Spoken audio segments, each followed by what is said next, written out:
Balita po sa United Arab Emirates, nagpapagaling sa ospital ang dalawang Pilipinong naaksidente dahil po sa matinding pagbaha roon.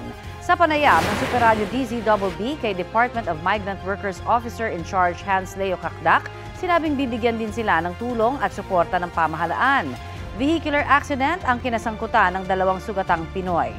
Samantala, inaasahang may uuwi na sa Pilipinas bago matapos ang buwan ang mga labi ng tatlong overseas Filipino workers na nasawi sa baha noong pong nakaraang linggo.